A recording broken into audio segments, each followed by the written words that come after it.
Good evening everyone. I am Jatin Malik. GPAT अड्डा pharma academy YouTube channel पर आप सभी का हार्दिक स्वागत है। आज हम डिस्कस करने वाले हैं कोलिनर्जिक ड्रग्स के बारे में। जीपेट 2021 एग्जाम जो अभी फरवरी में होना है उसके लिए हम ये रिवीजन कर रहे हैं। तो ये क्विक रिवीजन होगा, जो इंपॉर्टेंट पॉइंट्स हैं ड्रग के बारे में वो मैं आपको बताने वाला हूँ। ठीक है, तो हम एक तरीके से पूरी यूनिट को समराइज करेंगे और क्विकली रिवाइज करेंगे। तो हम इसको पढ़ते हैं और आपको बहुत आसानी होगी, बहुत इजी रहेगा आपको समझना। तो इस वीडियो को एंड तक देखिएगा। तो कोलिनर्जिक ड्रग्स में दो टाइप की ड्रग्स आती हैं। एक होती हैं कोलिनर्जिक एगोनिस्ट, इनको डायरेक्टली एक्टिंग ड्रग्स भी बोलते हैं। और एक होती है एंटी कोलिनेस्टरेज, इनको बोलते हैं इनडायरेक्टली एक्टिंग ड्रग्स। जो एंटी कोलिन एस्ट्रेज है ये क्या करती हैं, एक एंजाइम को इनिबिट करती हैं। उस एंजाइम का नाम है एसिटाइल कोलिन एस्ट्रेज, जो कि एसिटाइल कोलिन का मेटाबॉलिज्म करता है। ठीक है, तो एंटी कोलिनेस्टरेज ड्रग्स एक एंजाइम को इनिबिट करती हैं और उस एंजाइम का क्या नाम है, एसिटाइल कोलिन एस्ट्रेज। और ये जो इनिबिशन होता है वो दो टाइप का होता है। एक होता है रिवर्सिबल इनिबिशन और एक होता है इरिवर्सिबल। इरिवर्सिबल मींस परमानेंट, ठीक है, जो कि परमानेंटली एसिटाइल कोलिन एस्ट्रेज को इनिबिट कर देगी। तो कोलिनर्जिक ड्रग्स दो टाइप की, directly acting, indirectly acting. Directly acting means जो डायरेक्ट रिसेप्टर पे एक्ट करेगी। इनडायरेक्टली एक्टिंग मींस जो एक एंजाइम को इनिबिट करेगी। और वो एंजाइम किस तरीके से इनिबिट होगा, या तो रिवर्सिबल या फिर इरिवर्सिबल। तो वन बाय वन करते हैं हम स्टार्ट। तो फर्स्ट है डायरेक्टली एक्टिंग। तो कोलिनर्जिक एगोनिस्ट, इसको हम क्या बोल सकते हैं, directly acting, directly acting cholinergic drugs. तो इसमें आती हैं एक एस्टर, एक एल्कलॉइड। ठीक है, एस्टर ग्रुप आपने केमिस्ट्री में रीड किया होगा, तो इसके अंदर एस्टर ग्रुप होगा। तो इसमें आएंगे एसिटाइल कोलिन, मेथाकोलिन, बेथानिकोल, कार्बाकोल। और एल्कलॉइड्स में आएंगे मस्करीन, पिलोकार्पिन और एरिकोलिन। ठीक है, तो ये आएंगे यहाँ पे ड्रग्स। तो जो इंपॉर्टेंट ड्रग्स हैं उसके पॉइंट्स मैं आपको नोट करवा रहा हूँ, वो साथ साथ अपनी नोटबुक में नोट करते जाना। तो मैथाकोलिन, मैथाकोलिन एक कोलिनर्जिक एस्टर है जो किस केस में यूज होता है, टू डायग्नोज अस्थमा। तो ये मैथाकोलिन टू डायग्नोज अस्थमा, अस्थमा के डायग्नोज में अगर आपसे पूछा जाए कौन सी कोलिनर्जिक ड्रग यूज होती है, तो आपको याद रखना है मैथाकोलिन। ठीक है, सो नेक्स्ट ड्रग है कार्बाकोल। देखो, कार्बाकोल ऐसी ड्रग है जिसका मस्क्रेनिक रिसेप्टर पे भी एक्शन आएगा और निकोटिनिक पे भी। अब तक जो इसमें तीन ड्रग्स थी, ये देखो एसिटाइल कोलिन थी, मैथाकोलिन थी और बेथानिकोल थी, इनका ओनली मस्क्रेनिक पे ही एक्शन आता था। लेकिन जो ये कार्बाकोल है, कार्बाकोल, इसका मस्क्रेनिक रिसेप्टर्स पे भी एक्शन आएगा और निकोटिनिक पे भी। देखो, सी से कार्बाकोल याद रखने हैं और सी से common, common to both, common to both. Both means muscarinic, muscarinic as well as nicotinic, as well as nicotine. So अगर हम बात करें कार्बाकोल की, तो इसका क्या आएगा, आप क्या लिखोगे यहाँ पे, कॉमन, कॉमन टू बोथ। अगर आपसे पूछा जाए क्वेश्चन कैसे बनेगा यहाँ पे, कि कौन सी ऐसी ड्रग है जिसका मैक्सिमम निकोटिनिक एक्शन होगा। मस्क्रेनिक तो सबका है, लेकिन मैक्सिमम निकोटिनिक एक्शन अगर आपसे पूछा जाए तो मैक्सिमम निकोटिनिक एक्शन होगा कार्बाकोल का। तो कार्बाकोल ऐसी ड्रग है जिसका maximum nicotinic action, maximum nicotinic action. ठीक है, तो कार्बाकोल आप इस तरीके से याद रखोगे। मैथाकोलिन का क्या याद रखना है, अस्थमा के डायग्नोस में यूजफुल है, और कार्बाकोल मैक्सिमम निकोटिनिक एक्शन। और पिलोकार्पिन, पिलोकार्पिन ऐसी डायरेक्टली एक्टिंग कोलिनर्जिक ड्रग है जो कि यूजफुल है ग्लूकोमा में। ठीक है, तो कहां यूजफुल है, useful in glaucoma, useful in glaucoma. ठीक है, तो पिलोकार्पिन के आई ड्रॉप आते हैं, आई ड्रॉप।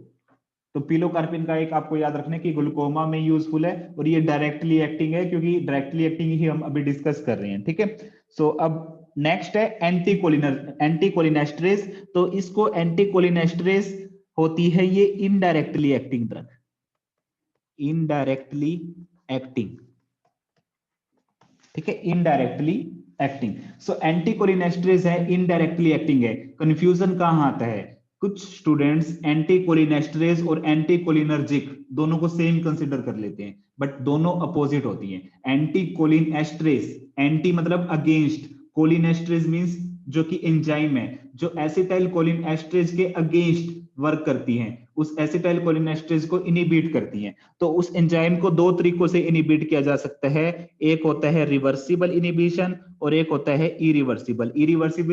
इरिवर्सिबल का मतलब है परमानेंट, ठीक है। रिवर्सिबल में आते हैं कार्बामेट और एक्रिडिन, ठीक है, कार्बामेट और एक्रिडिन। देखो एक्रिडिन का एग्जांपल है टेक्रिन, और टेक्रिन में आप देखोगे क्या आ रहा है, एक्री, एक्री फॉर एक्रिडिन, ठीक है। टेक्रिन के नाम से ही इंडिकेट हो रहा है कि ये एक्रिडिन है, ठीक है, क्योंकि टेक्रिडिन में देखो एक्री वर्ड आ रहा है, एक्री मींस एक्रिडिन। तो कार्बामेट में कौन कौन से होते हैं, कार्बामेट लिपिड सोल्यूबल होता है और वाटर सोल्यूबल होता है। आपको ये भी पता होगा कि लिपिड सोल्यूबल ड्रग मेम्ब्रेन को इजीली क्रॉस कर सकती है, हमारी बॉडी में इधर उधर घूम सकती है, तो कौन सी घूम सकती है, lipid soluble. Lipid soluble drug को बैरियर क्रॉस करना, मेम्ब्रेन क्रॉस करना बहुत इजी रहता है, क्योंकि हमारी जो सेल मेम्ब्रेन है वो भी कौन सी होती है, फोस्फोलिपिड होता है उसमें, ठीक है। तो लिपिड बाइलेयर की बनी होती है, तो इसलिए लिपिड सोल्यूबल ड्रग मेम्ब्रेन को क्रॉस कर सकती है। तो कौन कौन सी आती है इसमें लिपिड सोल्यूबल में, फाइजोस्टिगमिन, डोनेपेजिल, रिवास्टिगमिन और गैलेंटामाइन। और वाटर सोल्यूबल में कौन सी आएगी, नियोस्टिगमिन, पायरिडोस्टिगमिन और एड्रोफोनियम। देखो फाइजोस्टिगमिन में बीच में एसओ आ रहा है, एसओ मींस सोल्यूबल, जो कि लिपिड सोल्यूबल, और नियोस्टिगमिन में नियो एस आ रहा है, मतलब जो सोल्यूबल नहीं है, लिपिड सोल्यूबल नहीं है। ये किसके बारे में बात हो रही है, लिपिड सोल्यूबिलिटी के रिस्पेक्ट में, ठीक है। तो ये था रिवर्सिबल का। इरिवर्सिबल की बात करें तो इरिवर्सिबल में कार्बामेट आएंगे, कार्बामेट में कार्बारिल और प्रोपोक्सर, ठीक है। और ये इंसेक्टिसाइड्स होते हैं। ऑर्गेनोफॉस्फेट में इंसेक्टिसाइड्स लाइक मेलाथियोन, डाइजिनोन और नर्व गैसेस। नर्व गैसेस आपने सुना होगा, टबून, सेरिन, सोमा। सो जो ये इरिवर्सिबल हैं, इरिवर्सिबल, इनका कोई क्लिनिकल थेरेपेटिक यूज नहीं है, ये पॉइजनिंग पॉइजनिंग करती हैं, ठीक है। लाइक क्योंकि इंसेक्टिसाइड्स कौन यूज करता है, फार्मर्स यूज करते हैं, तो वहां पर ये पॉइजनिंग करती है। तो ये जो ड्रग है इरिवर्सिबल, ये हाईली लिपिड सोल्यूबल होती है, ठीक है। आपको पता होना चाहिए ये क्या होती है, highly lipid soluble, highly lipid soluble. So one by one हम इसको भी डिस्कस कर लेते हैं। So physostigmine is also useful in glaucoma. Physostigmine useful in glaucoma.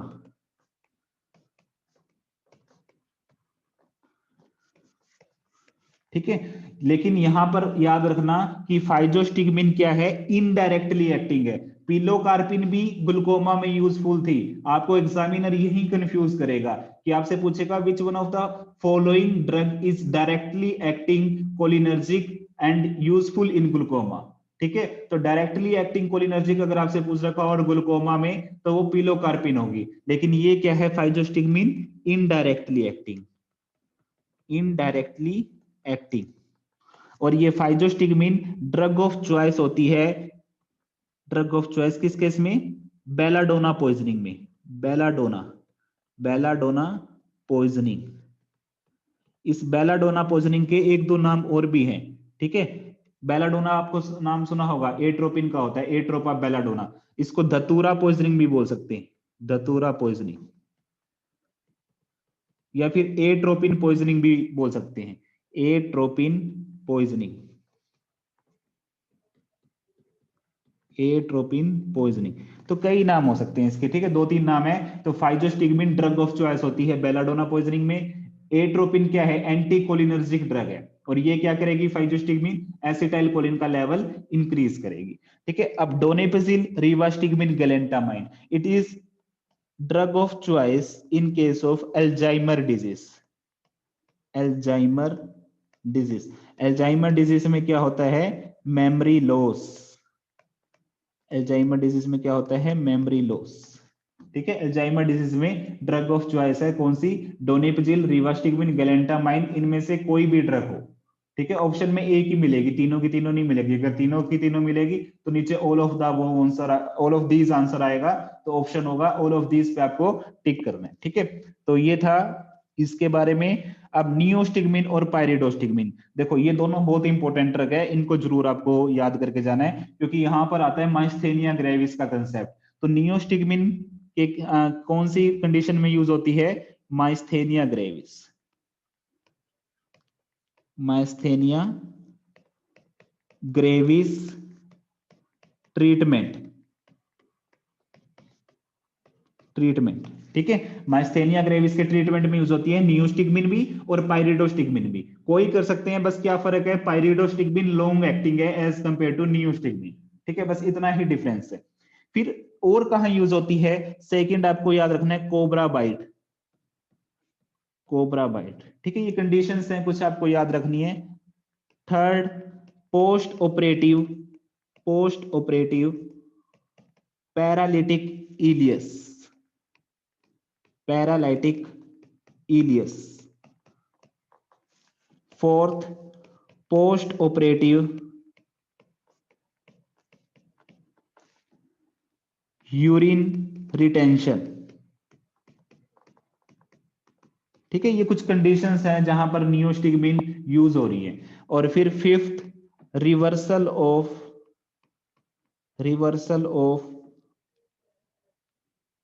Skeletal muscle relaxant, skeletal muscle relaxant. ठीक है, स्केलेटल मसल रिलैक्सेंट, ब्रैकेट में यहां पर लिख लेना नॉन डिपोलराइजिंग, नॉन डिपोलराइजिंग, क्योंकि दो होती हैं डिपोलराइजिंग और नॉन डिपोलराइजिंग, तो यहां पर नॉन डिपोलराइजिंग की बात होगी। ठीक है, तो यहां पर आप नॉन डिपोलराइजिंग यहां पे लिख लेना।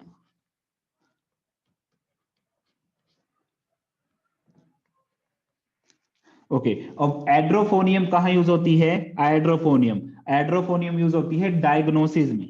कहां पर यूज होती है? Diagnosis, diagnosis of myasthenia gravis.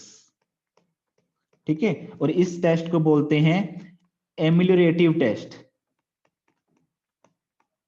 एमिलियोरेटिव test. और इस टेस्ट का एक दूसरा नाम भी है टेंसिलोन टेस्ट, टेंसिलोन टेस्ट। ठीक है, टेंसिलोन, टेंसिलोन एक ब्रांड नेम है एड्रोफोनियम का, तो इसको एमिलियोरेटिव टेस्ट भी बोलते हैं और टेंसिलोन टेस्ट भी बोलते हैं। और कहां यूज होती है? डायग्नोसिस में। ट्रीटमेंट में कौन सी यूज होती है? Neostigmine and pyridostigmine. अब लास्ट है कार्बामेट एंड ऑर्गेनोफॉस्फेट पॉइजनिंग। देखो मैंने आपको बताया था जो इरिवर्सिबल थे, एसिटाइल कोलिनेस्टरेज को इनहिबिट कर रहे हैं, वहां पे कार्बामेट और ऑर्गेनोफॉस्फेट्स आ रहे थे। तो कार्बामेट और ऑर्गेनोफॉस्फेट की पॉइजनिंग होती है, ये इनका कोई क्लिनिकल थेरेपेटिक यूज नहीं है। ठीक है, सो इनके लिए जो हमारी मेन ड्रग ऑफ चॉइस रहती है वो रहती है एट्रोपिन। कार्बामेट और ऑर्गेनोफॉस्फेट पॉइजनिंग की ड्रग ऑफ चॉइस क्या रहेगी? एट्रोपिन। अगेन यहां पर फिर मैं आपको एक रिवीजन करवा रहा हूं, अगर एट्रोपिन पॉइजनिंग है, अगर एट्रोपिन पॉइजनिंग है,